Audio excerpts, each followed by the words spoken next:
Hello everyone, it is Monday, January 19th, 2015, and this is Facerollin. How's everyone doing? It is the new year. There's a lot of new games that have come out since the new year started. Yeah, I forgot that was the name of our podcast. It's been a while. Oh, really? Wow.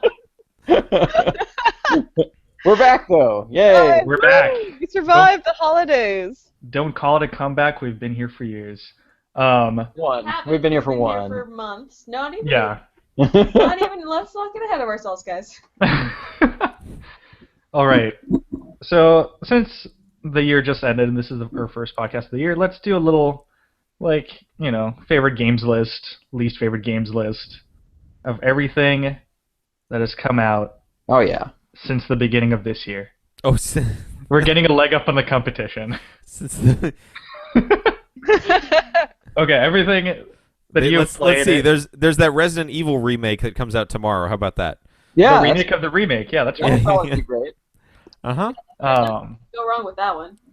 Anyway, games that you have played didn't necessarily come out in 2014, but you played in 2014. All right. Let's do 3 most favorite and then 3 most hated. Great. Duke Nukem 3D Megaton Edition came out on January 6th. Ooh, good. What Megaton edition? What the fuck Megaton. is a Megaton? I think it's a Megaton. Yeah, Megaton. Megatron. Megatron edition. I could be wrong. Also, Funk of Titans came out on January 9th. Oh, and looking this up. please tell me it's a rhythm game. It's been a hot couple of weeks for game releases. Mega Man Battle Network 2. That's actually a pretty fun game. I like Battle Network. Adventures of Lolo came out on the 3DS eShop. Okay, I don't know about that one. Oh. Funk of Titans looks exactly like the Rayman iOS games. 3D Afterburner 2 also came out on the 3DS eShop. Well, that's probably amazing because That's Afterburner is great. Yep, and 3D 2 Yeah, that improves. 3D always improves everything. Just as does it too. Yeah. Okay. So how about the games, that we actually played? Yeah, that's wise. Yeah, we should definitely do that. Who goes first? I'm gonna go with Kelly. Yeah. Okay. Write things down.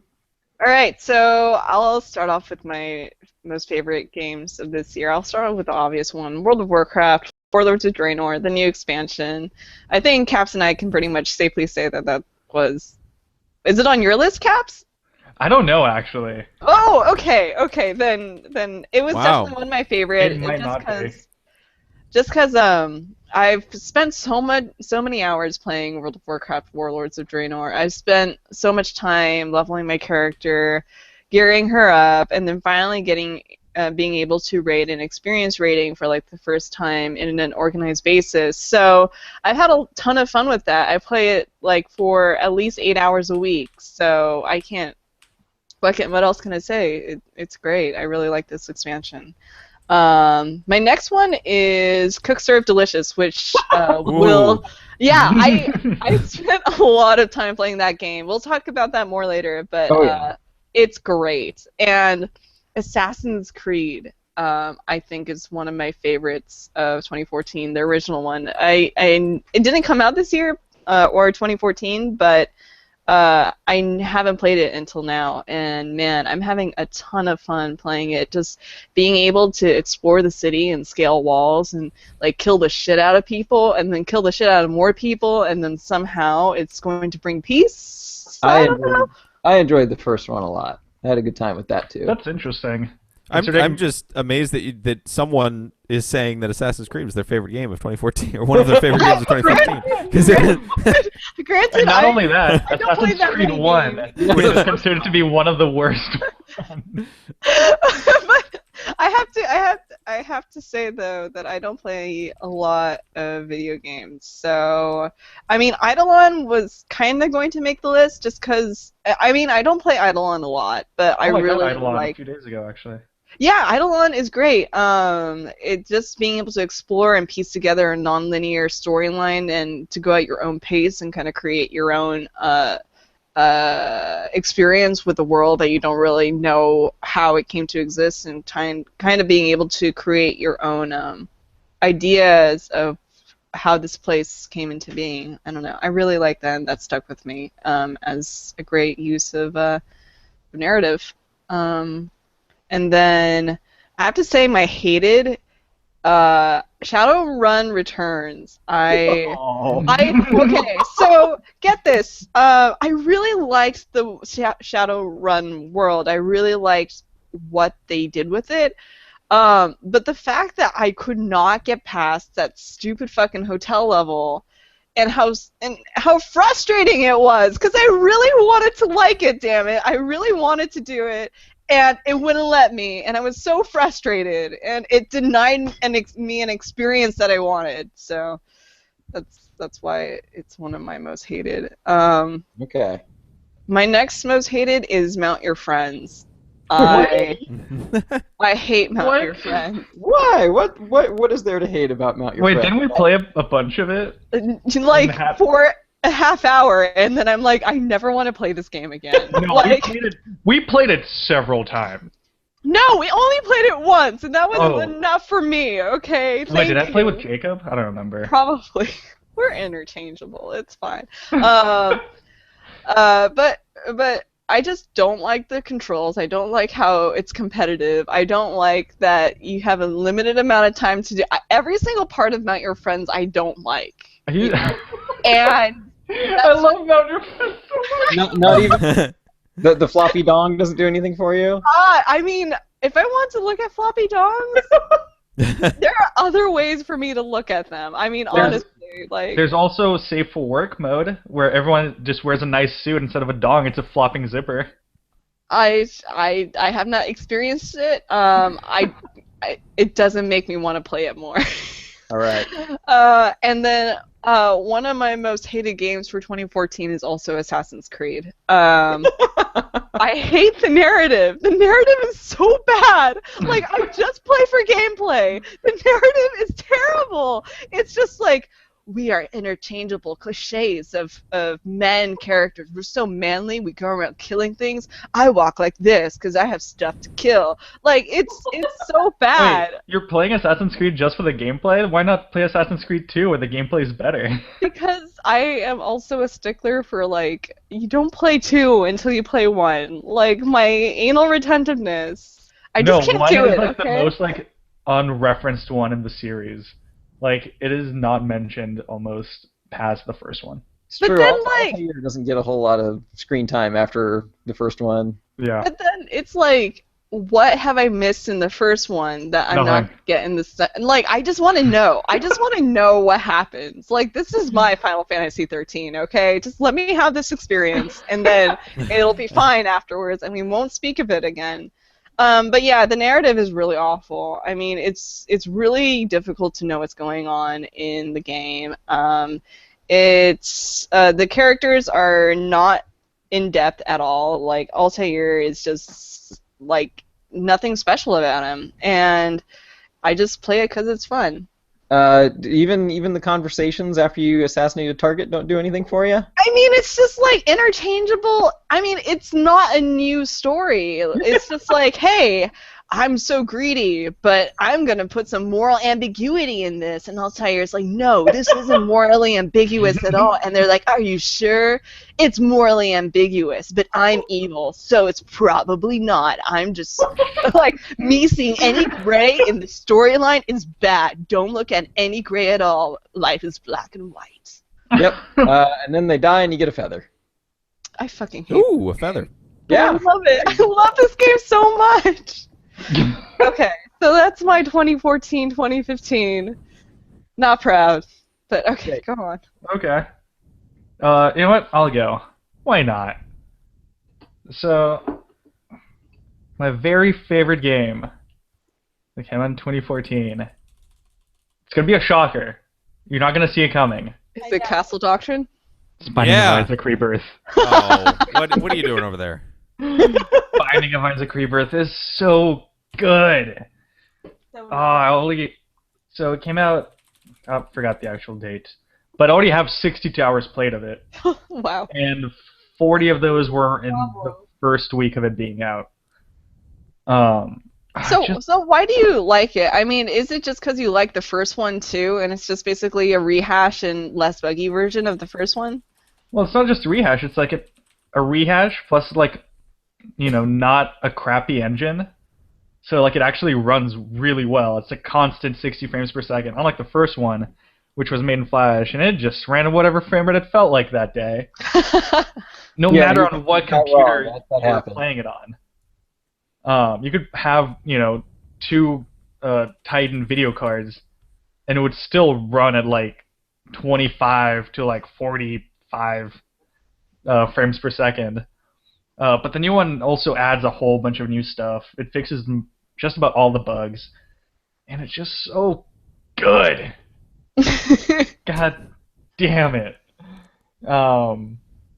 Do they have Binding of Isaac tournaments? No. Oh, I'm sure that exists somewhere. Somewhere, but that is a very unfair tournament play field. Oh, they're probably like Binding of Isaac speedrunners, and they probably race each other at Binding of Isaac Rebirth introduced seeded runs. Oh, okay, there we go. That's more like it. And the seed actually controls everything. Yep, that'll do it. So yeah. Yeah, there's people that speedrun Minecraft by doing a specific seed and then trying to be the first person to get to, or being as quick as possible to get to that nether place. Wow. Oh, right. Yep. So kind of like that. That's cool. Yeah, so that was my very, very, very favorite. Second favorite is probably going to be Diablo 3 Reaper of Souls. Oh yeah, you played a ton of that earlier this year, huh? Yeah, like the expansion came out, and I bought it against my better judgment because Diablo 3 was garbage at the time. And then patch 2.0 came out, which was like the pre-patch, and it made Diablo fun. Diablo 3 is fun again. Why is it fun? Because you're just basically playing the same thing over and over again. That's what I remember from the first one. Because, like, Diablo so is originally... Binding of Isaac, so he clearly has a thing for that sort of thing. Yeah, but like originally Diablo 3, like all the items, you could continuously get garbage, like again and again, and like whenever you got an upgrade, it didn't feel meaningful enough. That's true. But now like itemization is really, really good, and they introduce stuff that like stats that affect your specific spells. So like, so sometimes you'll get an item that's like your spell that summons a Hydra that spits fire. Now you can summon 2 of those. That's actually super important to the game because, like, in your initial build, the only thing that mattered was your weapon attack power because that determined the power of all of your abilities. Yeah. So introducing stuff like that, I think, changes what I thought was a fundamental flaw with Diablo 3. Exactly. So now every once in a while, you might change your build entirely, like all of your spells, just to fit like a few pieces of armor that you got. Yeah. And then like it changes your playstyle completely, and it's super fun. And they introduced, a new zone, as well as a new game mode where you can just fight things basically, and like not worry about story. And the Crusader. Oh, and the Crusader is like the funnest class in the game. He's so good. You can wield a shield and a 2-handed weapon at the same time, and it's the best. And then there was and they introduced seasons finally, which are like like the ladder from Diablo 2. And that's cool. Every time you get to max level during you make a seasonal character, and then you get that character to max level, and you get like 2 exclusive pieces of transmog, and there's a bunch of gear that's exclusive to seasons. And then once the new season starts, all the old season stuff gets moved over to like regular non-seasonal characters and stuff. It's so good. And then what else have I been playing last year? I've been playing a lot of WoW. But, oh, you don't say. Yeah. Although not lately. Like I reached max level, I did all the dungeons, and now I got like all the dungeon gear. So now it's just me logging on once a day or so to do all the stuff for my garrison, and then log off and log. So then, so you don't play it a lot. You just play it every day. No. I play it like 15 minutes per day. Uh-huh. And then I do the raids on Never Tuesdays. drinks alone, Alan. There's Yes, just that's- lives with someone, and he always drinks with just- that person. Yeah, so Not just 2 hours a week. It's not a lot. It's Yeah, it's like checking in on So- the Tamagotchi. yeah. It's All right. basically the same thing. And yeah, and I just do the raid, and that's whatever. But like, Yeah, it's just whatever, you know. It's like getting groceries, you know. I just need to get the groceries once a week, but except every day for 2 hours. Granted. Okay, granted. no. As It's every day someone for who- 15 minutes. at Yeah, most. it's yeah. Sometimes it's 5 to 10. Mike actually has not been playing a lot of WoW lately, because you haven't been making any of the raids, Mike. You haven't made I'm it to like the sorry. past 4. This is No, how addiction I've starts. made it to like 1 or 2 of the last ones. No, I made it to the very last one. I didn't make it to the one before because I had internet problems. Oh, right. All right. But before that, my friends came back from out of town, and Damn it, don't hang out with your friends. we WoW's drank more every important. single night. So yeah, those are my favorite games. Although I don't feel like, WoW would be my third favorite game. It would be like my fourth favorite game. I just can't think of a third favorite one. Okay. Wow. That's damning. Yeah. So, WoW is less fun than a game that you can't think of. That's pretty brutal. Like, That's- just because, I think that means it's actually negative. It's actually like it's actually a detrimental experience. Yeah, pretty much. Because I don't play it as much as I used to, and I don't have as much fun as I used to, just because I don't know. But yeah, okay. What was my most hated game? Oh, 20. Oh, fucking okay. Fracked OSC. Oh no! Oh Back man! then. Yeah, that should be on my list too. Oh, Yeah. Fracked OSC. Oh. that game was terrible. Fracked OSC was real bad. All the puzzles were really dumb. Yeah. Like once you figured out one, you figured out that entire section of the game. and then like the only good part was like that very last puzzle, where like the entire room was the puzzle. I liked that last puzzle a lot. Yeah, everything before that was steaming pile of garbage. Ouch. And then I'm gonna go ahead and say the castle doctrine. No, don't go. No. That's not allowed. That can't be on the list. I'm the host. I can say whatever I want. It could be on the other list. It can't be on the bad list. No. In fact, it has to be on the other list. It has to be either 1, 2, or 3 on the other list. No, if it was on the other list, it would be like number 17. Whoa! You needed a game to put above WoW, so let's just put WoW at number 4, and then we'll put Castle Doctrine. We'll slot it in at number 3, and then you'll be in good shape. You know what? He's right. You already admitted it doesn't matter what game it is. It doesn't. So that's gonna be no, yeah. No, actually, I do have a game. I just didn't want to say that I played it before this, but I really played it a lot this last year. That's Gary's Mod. I played Oh. Gary's Mod with the guild so much. Because there's so many like game modes now, other than like just build in a sandbox. We played so much murder, and the hide and seek one, which I forgot. Prop Hunt. Prop Hunt. Prop Yeah. Hunt. That's the one. So good. Prop Hunt's great. And then let's see. Oh, for worse, again, I'm gonna agree with Kelly on this one, and I'm sorry, Trevor.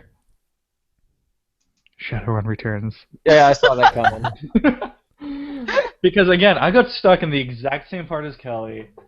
I thought the game didn't explain itself very much, like when it should have. Like with the whole stats thing, that was kind of dumb. Yeah, And yeah. at the same time, I felt like there wasn't enough customization. And yeah, those are my Least favorite games of 2014. I get it. I'm sorry, guys. I So, know I each think one of those the one of you really liked. I think I'm the only one in Shadowrun Returns corner. I think. I don't think anyone else would defend it.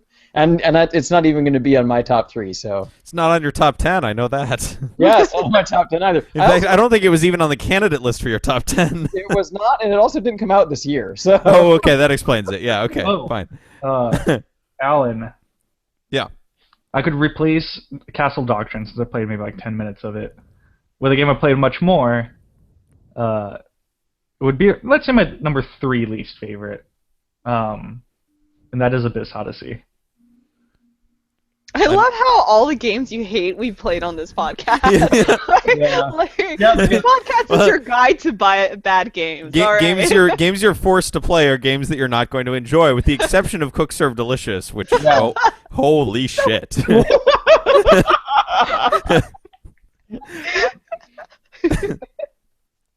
Yeah, total. What? Okay, we'll get to that in a bit. But Trevor. Yeah. Okay. So my number 1 would probably be Dark Souls 2. It surprised me the most because the first Dark Souls is a game that I find both enjoyable and frustrating to the point where I just stopped playing it for like long periods of time. Wait. Okay. But Dark Souls 2 changed all of the things that bothered me about the first one, and I was able to play that just constantly. I think I spent like 80 hours at least, probably more, on Dark Souls 2. Next would be Bayonetta 2. Awesome! I really enjoyed Bayonetta 2. I Did not see that coming. I played through that. Yeah, right. I played through that multiple times. And then my number 3 would probably be Valiant Hearts. That was another game. Hold on. I'm going to the record here. Yeah. Because I don't think that's your number 3. It is not. It's not my number 3 on Tilting at Pixels. Your number 1 is Dark Souls 2. Your number 2 is Bayonetta 2. Your number 3 is Middle Earth: Shadow of Mordor. Shadow of Mordor. Yep, that was my 3 on the list. And Valiant Hearts is at number 5. I hate to tell you. Number 5. Yeah. But I wanted to give Valiant Hearts its moment in the sun in this podcast because I really liked Middle Earth: Shadow of Mordor, but it doesn't need help having its praises sung. No. A lot of people really enjoyed it. Of the games that you've mentioned, the ones you talk about the most are either Dark Souls or Valiant Hearts. Yeah. So I wanted to give Valiant Hearts its moment in the sun on this podcast. But if you were to ask me which game I would rather play, I would pick Shadow of Mordor. But which game I think most people should play and haven't, I would say Valiant Hearts. Valiant Hearts, I watched you play through it, and I have to say the story was fantastic, and the way the art style's fantastic as well, and the way that they interweave the gameplay with the story, I mean, it was really great to also just watch, I really enjoyed it. That was a very surprising game. I enjoyed it a lot. I love to watch it. Wait, real quick. You reminded me of what actually is my most hated game of 2014 that I played. And it is? The original Dark Souls. Oh, okay. Yeah, I've talked about it before. Yeah. I really, really don't enjoy it. Anyway, back to you. I spent all day today playing the original Dark Souls, and it's the best game ever. Yeah, you finally beat Ornstein and Smo. Yeah. Yeah. Yeah, that was a hell of a thing. Yeah, that's a rough fight. Yeah, a little bit. That fight took me weeks. Yeah. I started that fight in mid-December. Yeah, I burned through every single humanity item I had trying to summon help for that fight, still lost, and then I lost all my humanity and had to do that fight without any help, and eventually finally succeeded. But it was a pain. As for my worst 3, Final Fantasy 13, 13-2, and Lightning Returns. The other 2. But you own a copy of every one of them. We made sure of that. Oh wait, no. Do you own Lightning Returns? You don't own Lightning Returns, do you? I'm sure I will in the near future because. Here's the thing. Once I start something, I have to see it through. No, you don't. So the fact that I played 13 means I'm going to play 13-2 and Lightning Returns. So that I'm already putting them on the list, premeditated. They're going to be bad, and I'm going to play them. So, have you started the second one yet? Really bad. You're going to be like, no, I have to see this through. Nah, it'll be fine. Have you started the second one yet? No, but that's going to happen at some point this year for sure. God, no. Yeah, Don't it's do going that to to. me. It's going I'm to. excited. I'm excited to hear about it. Oh my god. I mean, it couldn't possibly be worse, That's like right? the worst wedding present you could ever give me. It's not a wedding present. It's not a wedding present. I'll do it while you're gone. Dude, Natter, Waiting. you're gonna talk about it at every single interval when I see you. You're gonna be like, "God, Dude, 13-2 the is worst gonna put a thing." strain on your marriage. That's how bad it Yeah, see, that's why it's already on the list ahead of time. I can see this coming. All right, your turn. Oh god. Yeah, following that up. Yeah, go ahead. All right, so my top three for this year. I'd have to go. I didn't play a lot of games this year. I played a lot for me, but not a lot for what I used to play. But I'd have to go with Eidolon because I thought it was a really well done, original sort of idea that was well executed. If I never finished, like, there's no finish to the game, which is super frustrating to me. But nonetheless, I've played it on 3 different consoles at this point, and each time I go a different direction, and I find different things, and I get more of the story, and it doesn't bug me that I don't have like one completed version. I have 3 different versions that are not at all done in the same order, and I think that's a really cool way to be able to play a game if it's just for that, discovery. Once you've discovered it, you're like, okay, well, I'm going to go in this direction this time. And there was a big update that they did that I still haven't played, and so it's like that game that I feel like I'll be able to go back to it for many years to come and just keep chipping away at it. And the music is really chill. It's a nice, like, I'm going to play this and relax for a few hours sort of game. Second on the list, I would go with Banished, which I just started playing, so I'm obviously biased because it's the most recent game in my head. But it sort of took what Towns was trying to do and what a lot of sort of survival town building games try to do, and they just made it really seamless and pleasant, even if there's that horrible didgeridoo. Didgeridoo. There's a didgeridoo in the music every once in a while. Oh, I love didgeridoo. That sounds great. Yeah, what are you talking about? It's great, like, the first time when it's, like, you're going into winter and all of a sudden it's like, brrrr, and you're like, oh, fuck, winter's coming. But then about the 5th winter, you're like, okay, I'm didgeridoo guy, I'm firing you. It's time to leave. And he never does. He comes back. He creeps in the weirdest parts of the soundtrack. It's like going smooth, suddenly didgeridoo. You're like, okay, I didn't realize that's the song this was, but let's go with it. It's really well situated and easy to get into. There are 3 skill levels pretty much. I think they exemplify what 3 different skill levels should be. Easy is fucking easy. If you have a hard time with survival games, it's gonna be a fun time for you if you press easy. Medium is pretty regular, and hard is like go fuck yourself. So I think that's about right. And it's just the best part about Banished, I think, is that you can zoom in and watch the cow walk from the market to the stable. Like, who the fuck programs that? Who is like, no, the cow will not just simply disappear from the stable. You must watch it walk to its death. Like, yes, I am all about this. And you can click on random people that are just walking around town and they have a weird-ass name. Pretty sure they're all Amish because they never have, like, any fun. It's just like work, go to bed, work, go to bed, but they're perfectly happy. And they have church, of course. You have to have church. Right? Of course. So yeah, it's a really fantastic game. I would recommend everyone play it at least for an hour, unless you don't like that sort of survival town building game, in which case it's like the worst game ever. But I love those, so it's great. And final top 3 is Child of Light, which I finished this weekend. Did I finish it this weekend? You did. I did. I completely finished it. I haven't played New Game Plus because I read reviews and it's exactly the same. And I was like, fuck that. I played this game. But I loved the music. I loved the character designs and the art. And the story was, you know, it was a fairy tale, so that's what it was advertised to me as, and that's what I got, and that's okay. The ending did seem a little rushed, but fairy tales are rushed at the end, so I wasn't too thrown off by that.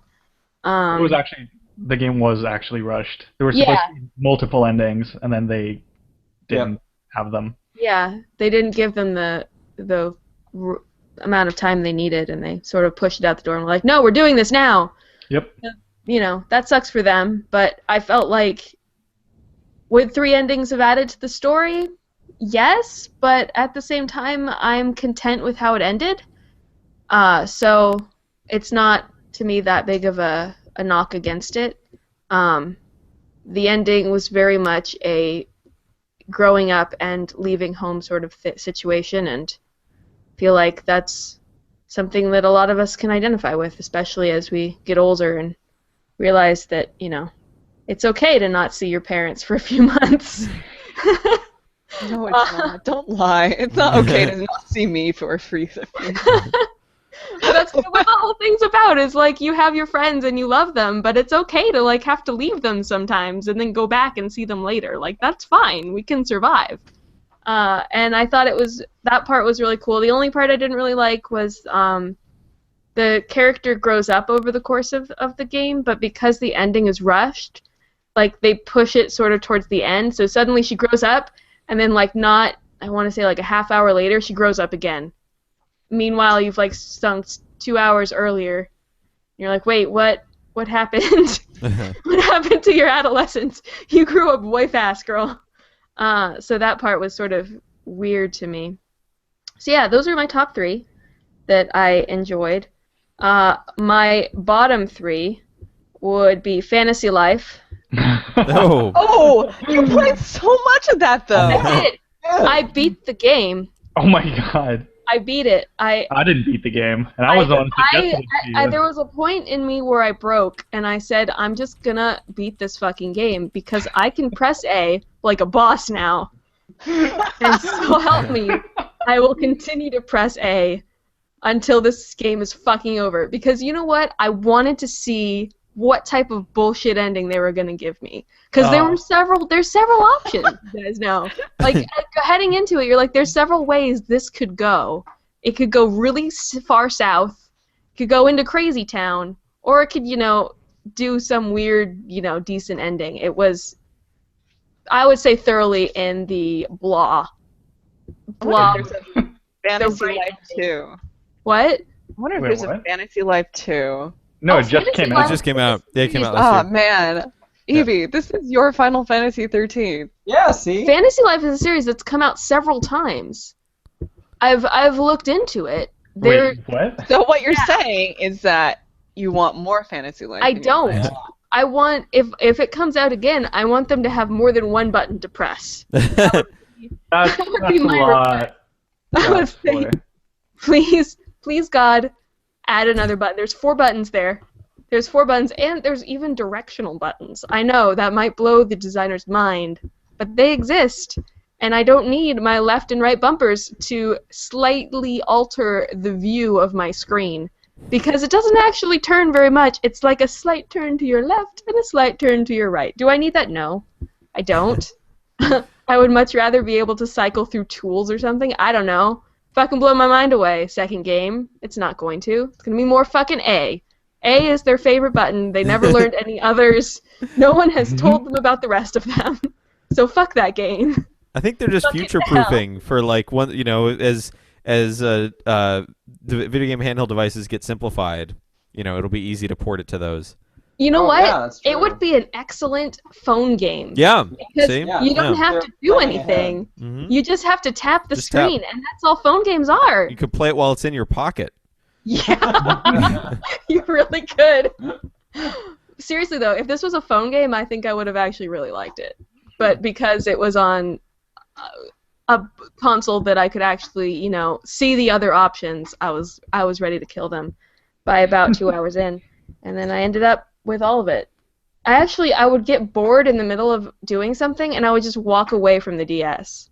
Like, I would come back hours later, like at the end of the day, and be like, oh, right, I was doing something horrible. That's why I left.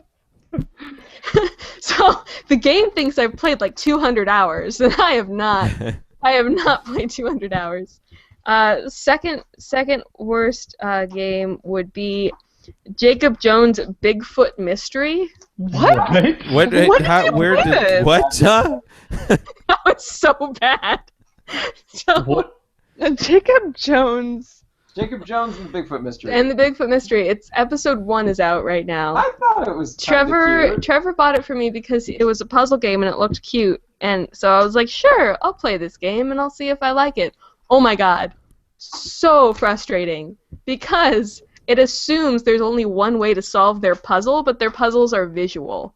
So it's like there's 50 versions of ways that you can solve the puzzle, but until you guess the one that they wanted you to do, you don't get the answer. And it was like nitpicky bullshit, the game. And then all of the characters are like cardboard cutouts of stereotypes that just yell at this child the whole time. And I'm like, I don't understand. Also, the kid is like 7, and he walks over to the camp counselors who are for some reason in their 50s, and the camp counselors are like, oh man, I don't know how to rewire this thing. You gonna be able to do this, kid? And I'm like, no, he's not. He's 7. He doesn't know how to wire something.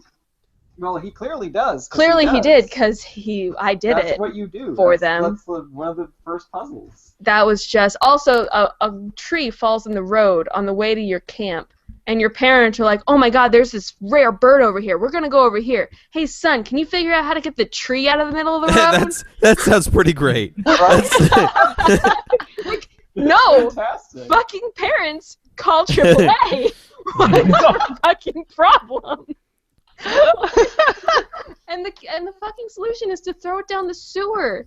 A tree won't fit down the sewer. In the forest? Yes. There's a sewer vein in the forest, and you just have to roll the log in there. Why wouldn't you think of that, Kelly? Jesus, That sounds like it's a so very simple. imaginative game. I would see that this is a fantasy, right? Oh god, so frustrating. And then my last worst game of the year is a tie. Really? It's a tie. It's a tie between Final Fantasy 13. Okay.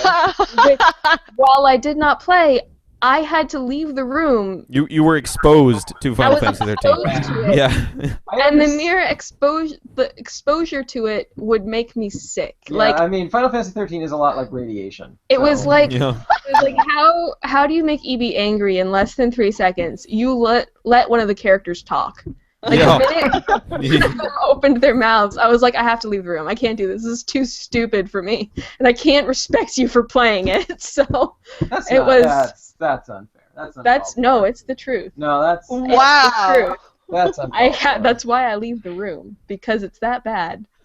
It's that bad. I think that's uncalled for. I think I'm just speaking from my heart right now, and you are not being very supportive No. of my You're right. hatred of this game. You're right. I will be supportive in the fact that you respect me less. Yes. For I playing will. more of this game, yes. Okay. Yes. Although I will sign that in blood. Okay. God. As long as I get my blood back now. So bad. The Final other, Fantasy 13, ruining your marriage.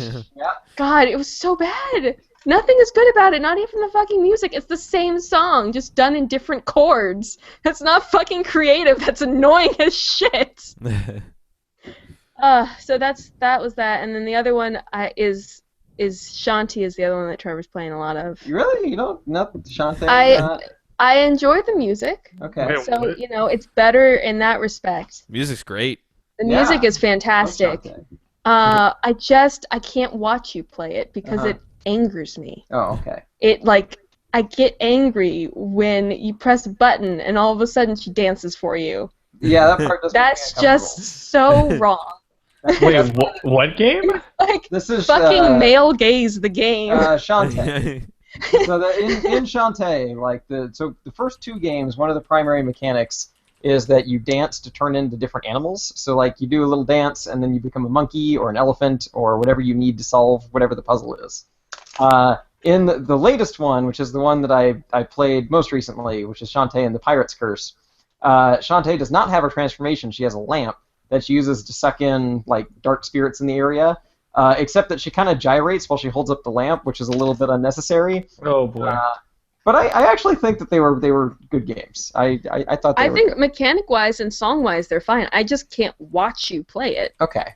Because I look at it and I'm like, why are all of the women naked? And Yeah, all of the that men happens. mostly clothed. If you want to have a naked world, that's fine. Just make everyone naked. Just make everyone naked. It's not that hard. Mhm. It's less work for you because you don't have to program the clothing. But they didn't do that. And Whoa, dude, no, guys, Shantae, are you doing Genie Hero? Or Half Genie Hero isn't out yet. That's the next one. they actually kickstarted that one? yeah, Trevor kickstarted I it. backed it. Oh, wow. I think the Shantae games are actually exceptionally clever. Yeah, they're fantastic games if you don't have to look at them. It's the looking at them that angers me. Especially they have new drawings of the characters, and the person they had to draw them was like, you know what women don't ever need? They don't need bras. Let's just I feel the same way, but for very different reasons. yeah, but if I'm gonna go into a fight, I'm probably gonna put a bra on. You know, if I'm gonna be running in the jungle, I'm probably gonna put a bra on. Like, But Amy, they're like nunchucks. They're like ranged weapons. You can just like use them to like, whack someone in the face. that's like the easiest way to whack yourself in the face. It's like you don't do that. You put a fucking bra on when you go running. Also, None of all of these characters' pants go down in this like V formation. Yes! That, like, They have, like, which is it's vagina like arrows. yeah, it's like there was a zipper, but they didn't bother to zip it up. Oh my god, if you look at Risky Boots' new Yeah, drawing, Risky oh my god, Boots. she has a mouth where her vagina is. And you're just, oh my goodness, lady, what's going on? It's a skull face, and you're just, it's just Oh my painful. God. It's Wow. just painful. And they have a zombie girl who's like really not a zombie. She's just painted green and has lots of nipple and side boob. And I'm like, this wasn't necessary. Guys, you have a really good game if you just thought about who that character was. She would have rotting boobs because she's a fucking zombie. And Dude. that's just fat. I just looked up Risky, and man, you could say that she has a lot of bonage. She's literally that's literally a zipper. Look at the tongs in the look at the, like it's she didn't zip it up. You know what? This game probably takes place in a world where there just isn't any vagina. It's just everyone's a Barbie doll. And like that's like the greatest tragedy in this game. Oh god. So yeah, it's a fantastic game to play, but I cannot condone it. I can't watch it. I can't look at it. It's just frustrating and sad. The music is superb though. Oh Yeah, god, great. music is so good. Jake Kaufman, fantastic. Yum. Fantastic music. And the writing is pretty decent, except for the weird lesbian vibes they're doing in the new game you're playing. That's weird. Well, like I thought the game was very funny. Like a lot of it is very tongue in cheek. I'll go into detail on that another time though, Yeah. because right now is not the time for Yeah. it. But So yeah, those are my games. Fun. Yeah, Oh, Evie, by the way, I just bought Banished. it's Like, fantastic. Nice. So good. I love city Sold. building games. Okay. Alrighty. So, do we want to Wait, what do- about Alan's games? Alan? Oh yeah. games, yeah. You want to hear about some games? I do want to hear about some games. I think you're- I'm prepared to be surprised. I think you already know what this list is. I'm gonna start. Is it all Destiny? Just different Well, aspects of okay, I'm gonna start with the bad ones, and we'll start with the third most bad one, which is Destiny. But don't worry, because I'll be back Yep. there in a second. That's Second most bad one. I'm gonna shit on some popular games here. So and some good games too, but they're shitty good games. So the second worst one is Dragon Age Inquisition, which is a really good game. It's really great. There's a lot of good stuff going on there, and I really like it. But the problem is, they're all like they're. Here's what's great about an RPG. Yes.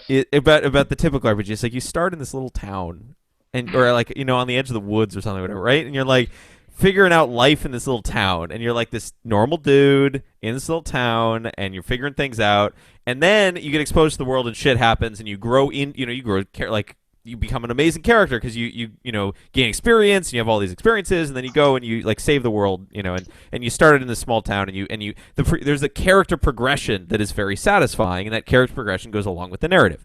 Dragon Age Inquisition, the first 5 minutes are like, holy shit, the world's on fire. Holy shit, everything is going to be destroyed, and you are the savior. You are the best. You can stop everything. You have the power. You are the only person in this entire world who can actually fix any of these things, and you are actively fixing them within the first 5 minutes. And it's like, where do you go from there? I am not interested because I wasn't involved in this character's progression. This character's just like a badass from the start. So there's really no reason for me to do anything because this character's going to be just fine. And so I just left. I've got about an hour in. It's like everything seems to be fine. This character's doing great. This character is clearly better than I can ever make it. So I'm just going to back off and let they pick things... the right man for the job, and Yep. He's good. Yeah, I played a female protagonist because I thought compared to the other Dragon Age games, I had heard this game did really well with female protagonists and all that stuff, and it's just super boring. It's just like okay, well you're Superman, and Superman is the most boring superhero because he's like he just starts powerful and stays powerful. Yeah, that's accurate. So I stopped that. So that's number 2. And then number 1 is Shadow of Mordor. Because this is like large man lumbering the game. It's just like it's like and it's also like depressing landscape the game. Like the nice thing about Lord of the Rings when you watch Lord of the Rings is like you start in this, you might be sensing a theme here. You start in this little hobbit town and there's all these like pretty trees and there's all these like naive characters and it's so much fun. And then gradually these characters get exposed to the dangers of the world and then they learn from them and then they rise up against them and they become heroes and that's great.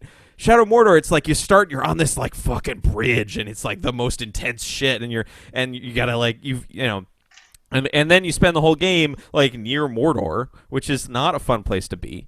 And then all the like I'm told that once you actually put more than an hour into the game and acquire you're probably sensing another theme here. Once you get more than an hour into the game and acquire skills and whatnot, you can move faster. But my experience with it has been you're this large dude that just lumbers around a lot. So that's Shadow of Mordor. That was number 1. And it's especially number 1 because it's like it came out late in the year and so everyone's all hyped about it and it's on a bunch of Game of the Year lists and it's like. You know what came out earlier in the year? I'll tell you what came out earlier in the year. Destiny. Destiny came out a bit earlier in the year. So on my good list, on my top list, number 3, Destiny, because it's awesome. It's terrible, but it's awesome. It's really great. It's just fantastic. Number 2 is the Castle Doctrine, which came out in January, so it has no chance as far as Game of the Year is concerned. But oh my god, that's the best game. It's so good, so deep, so wonderful. We've talked about it previously on the show. Real number 2 was Dark Souls 2, but Trevor already mentioned that, so I'll skip over that. And then number 1 is Hearthstone, because Hearthstone is an incredible game. Wait, did it come out this year? It did. It officially came out this year. Are you serious? Wow. Yeah. Yep. Yeah, the closed beta was going on forever. Yeah. Which is when I lost my interest. Oh, I'm impressed. Like they for a card game in its first year, they did a fantastic job with it. Yeah, it's really, really good. It's so much fun to play, and it's something you just keep coming back to. It's something that has a wonderful amount of variety and can be engaged with in short bursts of a few games at a time. And yeah, it's really, really good. Have you checked out spectating mode lately? A little bit. I tried it out when it first came out, and that is a very cool addition. That's pretty awesome. To be able to watch anyone who's playing. How do you feel about the goblins and gnomes? It seems fine. It seems. I I have mixed feelings about adding new cards just because I feel like there's a point where, like, one of the nice things about Hearthstone is that it's not Magic the Gathering, in that it's not like, I mean, Magic the Gathering has so many cards and expansions that it's absolutely impossible as someone coming new to the game to actually know the full breadth of the stuff you can do and the strategies and the decks you can build. And Hearthstone, at least for its first almost year, was at a point where there were few enough cards that you could actually be exposed to pretty much all of them within only a few hours of playing the game. And after a few hours, it'd be very rare that you would see a new card. And there's something cool about that, but at the same time, I can understand how that kind of that definitely has a dead end. At some point, everyone figures out what the best strategies are, and then there's really the game doesn't have anywhere to go from there. So it makes sense you can't to make have very much money off of it if you never change it. Yeah, there's that too. Yeah, for sure. But I mean, I think people would stop playing. Like if it just kept the same card set for eternity, I think people would probably get tired of it eventually. Whereas if they do keep introducing new cards, then they have the potential to keep things fresh. But I really think they're going to run into a problem once they get over, I don't know how many cards they're at now, but like once they get to 1,000 or more cards, like that's going to be real hard to keep up with. I could see them phasing out cards though. Yeah, for sure. Yeah, and they can do that as opposed to Magic the Gathering. In Magic the Gathering, they could phase out cards by like these are banned in tournaments, but that's what they do. Yeah. Yeah. They do that. But I could see with Hearthstone they actually can phase them out. Although it's kind of weird if you've bought packs and collected cards that they would be taken away from you. Well, I mean, they could just ban them in tournaments or whatever. Yeah, they could ban them in. They could ban them in ranked play. Yeah, and you can still use them against friends. Or they just give you the money equivalent or whatever, the gold coin equivalent of a card. But then they lose money. Yeah. Yeah, but if they're phasing out a card that someone loves, it's probably a way to avoid anger. One of the difficulties that any game that constantly introduces like new things encounters is power creep, and I'm interested to see how they deal with that. Like, they're just gonna do a stat crunch like they did in WoW. Yeah. And it's gonna be broken for a couple days, but then it'll readjust itself. No, they just need more RNG. Yeah, that's how they're gonna deal with power creep. Just RNG. Yeah, that's actually I mean, with goblins and gnomes, like actually weirdly, they added a lot of new, very powerful cards, but a lot of those powerful cards have RNG elements. So yeah, which ties in perfectly with like the lore in the game for goblins and gnomes. That's true. Yeah, exactly. Yep. Cool. I've actually discovered the streaming side of Hearthstone. How I guess this is why they brought in spectating, but like Twitch has a ton of Hearthstone streaming, and it's fantastic. Yep. It's really fun to watch. It's super fun to watch Hearthstone. There's also like Total Biscuit did a series of videos for a while. I don't know if he's still doing them, but Lord of the Arena and Lord of the Gimmicks. Those were both fun. Lord of the Legendaries. Yeah. He made like really entertaining stuff around constructing crazy decks with either ridiculous numbers of legendaries or ridiculous numbers of a given type of card that did a given certain type of thing. It's really fun to watch because if you are paying close attention to it, you're at the same time trying to figure out all the same strategies they're figuring out and trying to think through it at the same time as the person playing. Which is satisfying. So. Yep. I know, right? Anyway.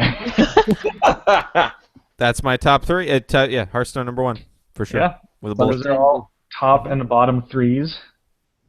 How are we doing on time? We are an hour in. That's true.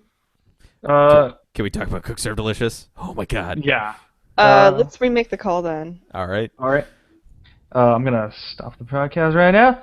We'll be right back in like 5 minutes. Okay. Cool.